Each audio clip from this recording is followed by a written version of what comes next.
Whenever you feel like you have written yourself into a corner, it's nothing like some inept police work to get you out of it.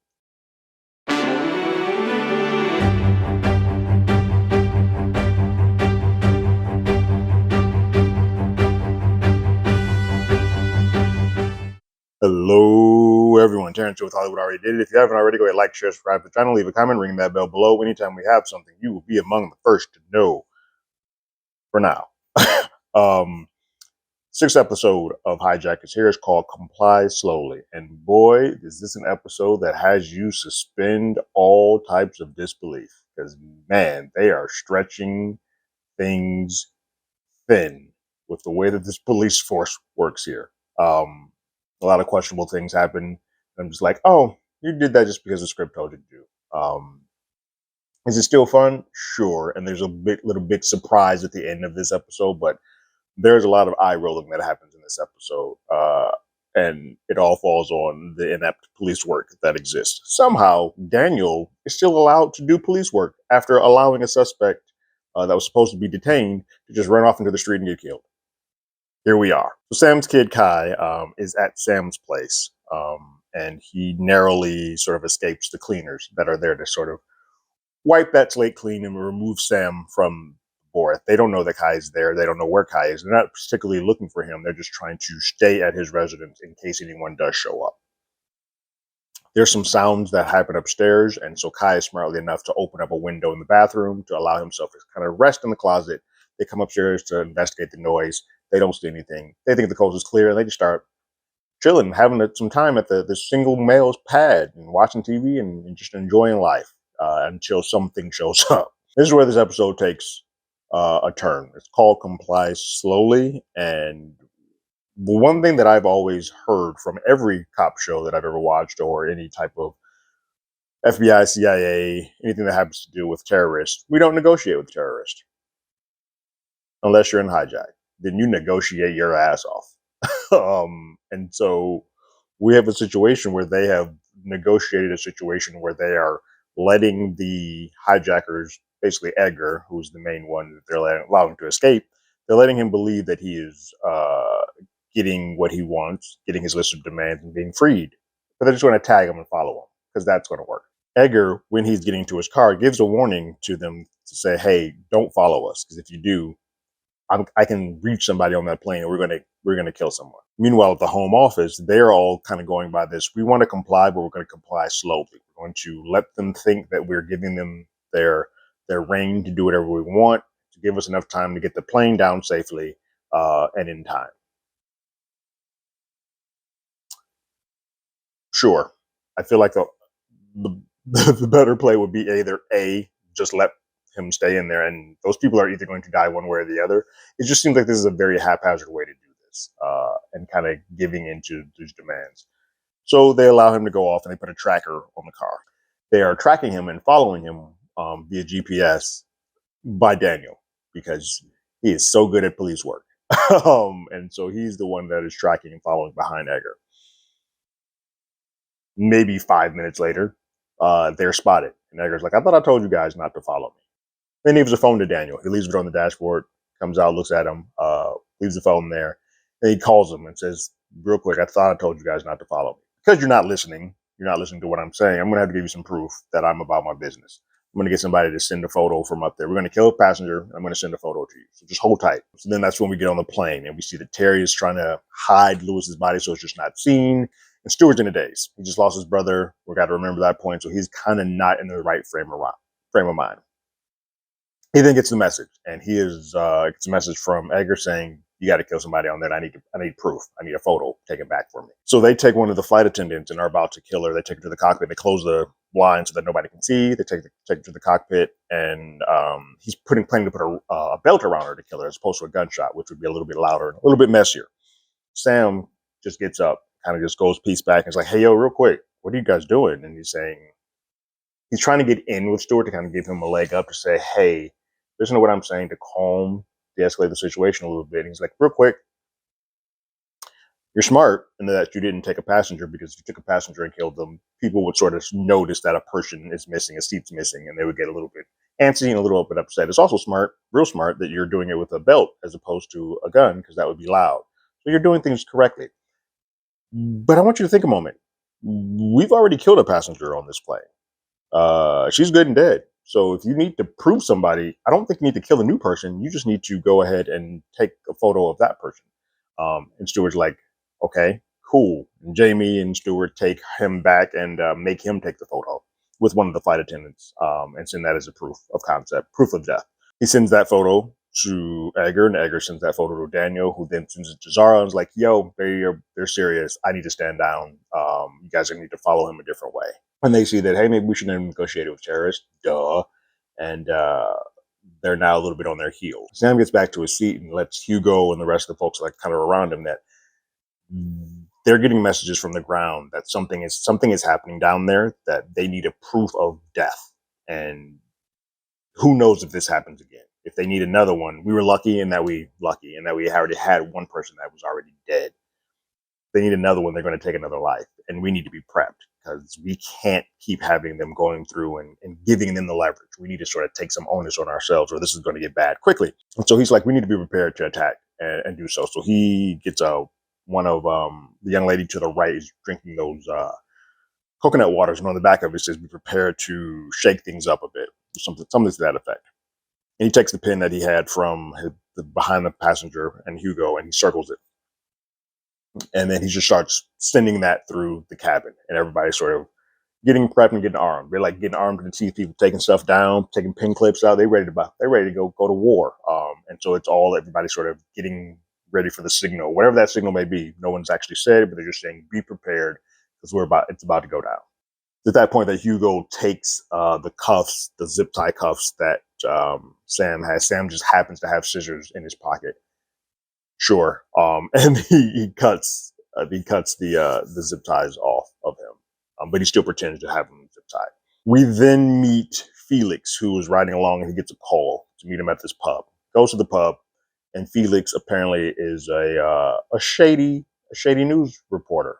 And the person who gave the files to our prime minister, he is telling Felix that in a few moments, both Kingdom Airlines and the insurance company that underwrites Kingdom Airlines is about to take a huge tank.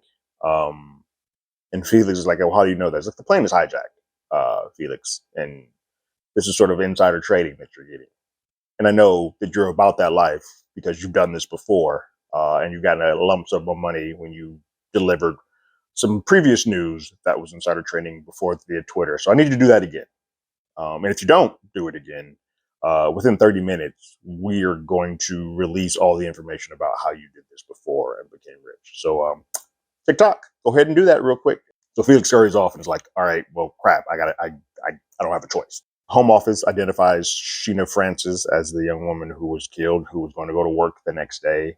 She's from Australia, so she is not from either of the countries of origin from this plane. And the Home Office is still deciding to go with their stupid plan of comply slowly.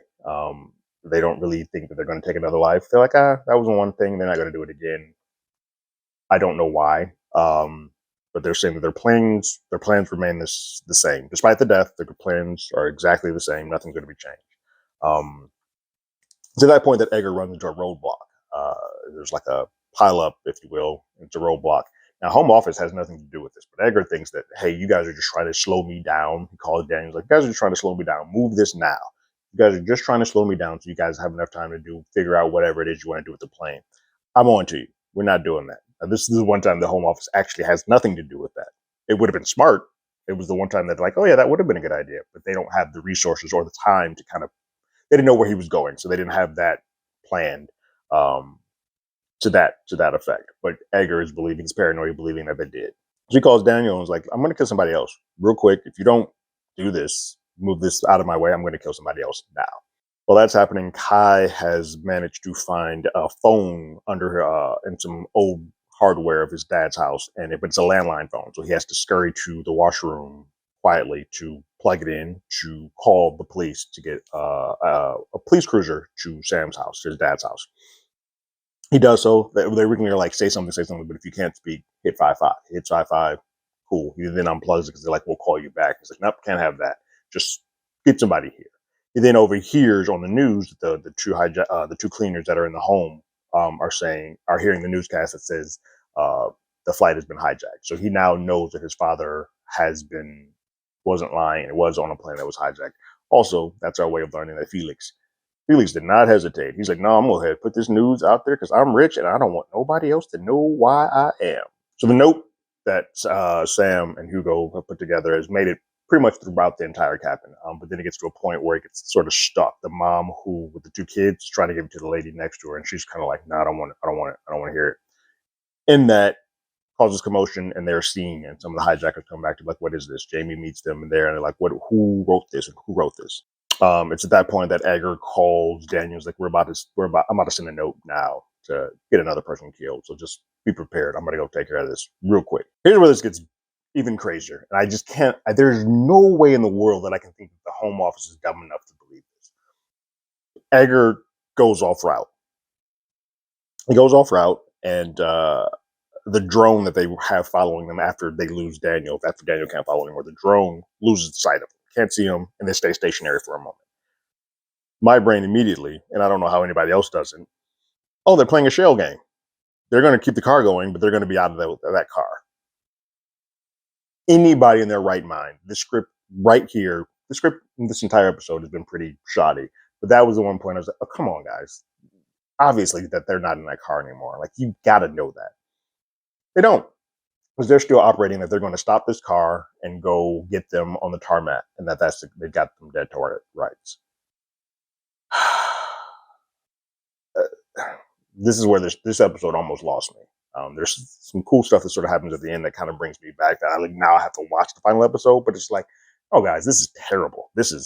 What is this? But yeah, they're dumb enough to think that they're still in that car, and so that car continues on to go to an airport where Home Office is watching. They're seeing that they're going to be on a landing strip where they don't believe the pilot's there, have any indication of who they're picking up. But they are armed to the teeth to be there prepped to stop them before they take off. Because if they take off, they can get flight paths to North Africa, where they don't have extradition. Some countries, they don't have extradition. So that is why that they are trying to get there. So that's the point that Home Office is like, oh, we don't negotiate with terrorists. But you've been doing it this whole episode. I'm confused how you don't think you've been doing that. So yeah, they're planning to shoot Edgar or like take him captive then. It's at that point that we see a video footage of the car that Edgar is supposed to be in getting swarmed on, and two men are arrested. And then they find out that the positive ID is not Edgar. Who knew? And it's at that point that Edgar sends a now text to someone on the plane as he gets into a vehicle under the trees, under the brush, and takes off somewhere else. That now text comes to someone on the plane. At that point, when the texts come in, the steward starts causing a little bit more trouble on the plane because he goes up and is like, we got to take somebody else out. We got a message that we have to take somebody else out. And then Jamie tells her that, hey, somebody wrote this note. Who did it? Being that it was the pen, he's like, the last person I saw with the pen was Hugo, so it's got to be you. You have the pen. And Sam's like, nope, it was me. I'm the one who did it. But Stewart has a bit of hesitation to shoot him because he did help his brother. He has been helping him in certain situations, so he's a little less interested in shooting Sam. So he then started going through the cabin like, who wants to die? Who wants to die? Whoever makes a noise, I'm gonna kill them. That's when the text comes in. Someone makes a noise. Stewart goes to them, and then Sam attacks, and then a couple people start fighting back. But while that's being fought back, they're fighting. Stewart and Sam are going at it. The woman who gets the text, we don't know her name. This is where it gets a little sloppy because this is a show that consistently adds characters. This is the penultimate episode, I believe. You're adding a character in the very last minute that I'm supposed to care about. Like, it feels a little cheap, but we'll take it. And we all knew, Natasha, we all knew that somebody on that plane was additionally a part of it, but clearly it was not Hugo, and clearly it was not the prisoner. But she gets up, she goes into the bathroom to freshen up a bit, sure, ties up her hair, and then pulls out a gun. How she has a weapon on the plane, another one of those questionable things that the script sort of just gets away with on this episode. She comes out with the gun while the commotion is happening, and she just goes up to the pilot and shoots him in the head. Cold blood, dead. Brains all over the screen in front of him. Then she goes into the cockpit and closes the door, which I guess she can fly, but at the very least, she's not going to be able to be stopped. There's no pilot that can fly it or change any trajectory. And she is now in there, locked in there, and everyone sort of comes to a dead stop because another outside. This is interesting. Everybody else thinks that they all have live rounds, but the hijackers at this point know that the only person who has live rounds, to their knowledge, was Stewart. So now there's another set of gun with the live rounds on it. They're like, well, hold on. Did they have an insurance policy against us in case we didn't keep our end of the bargain? And that's how the episode ends. This is a very interesting episode, very sloppy episode, with script just questionable things that happen all throughout the episode. Why is Daniel still on the force after letting someone else jack up and then jacks up again? Why are they negotiating with terrorists? It's just a lot of things that like this. Sure, I guess it makes for good television, but the biggest thing is that shell game that happens with the drones. You cannot tell me that anyone else other than me did not see that a mile away. And if I saw it a mile away, you should have thought that the police here would be smart enough to do that as well. And for them to still sort of fall for it and think they have won and got them on the tarmac, that just made everybody on this episode, outside of the people that are on that plane, very stupid, and kind of uninteresting. If you're that dumb, I don't care about you as a character. Like you're now just not fun. And now I just like, can the next episode just be about stuff that's on the plane? Because everything that's happening at home office and down there, outside of what's happening with the cleaners and Kai and what's happening, I did like the scene that occurred between with Felix and the handler. Everything with home office is just bad, and the police is just bad. And I don't know if this is normally how inept police work is on television in the UK, but Jesus. I am interested to see what happens next because we've made it this far, and I do want to see if she's good enough to be a pilot, and I want to see if Stewart and his crew team up with Sam now that they're not in control anymore. Do they team up together to sort of overtake this woman whose name we don't know and it's not important until we find out in the finale? What did you guys think about this episode of Hijack called Comply Slowly? Go ahead and leave your thoughts and comments in the comments below. If you haven't already, you can follow us on Twitter, X, whatever they're calling it, at Hollywood ADI. You can hit us up on email at hollywoodalreadydid@gmail.com. We also have a podcast by the same name that's on Google Podcasts, Spotify, Apple Podcasts, anywhere that plays podcasts. We're there. Again, if you did not see my last episode, outside of actors' equity shows, mostly UK shows like Good Omens, I might go back to watch. I'm going to have to be pausing this channel, podcast, after we're done with Hijack because I am in SAG, and unfortunately, with the rules and regulations and everything that's happening with the strike, it is not in good faith, nor do I want to cross any bridges that I don't want to have burned. So I will be shutting this down and stopping post Hijack unless there's something that comes up that's not a SAG or struck work. But like always, I got my ticket. You got yours.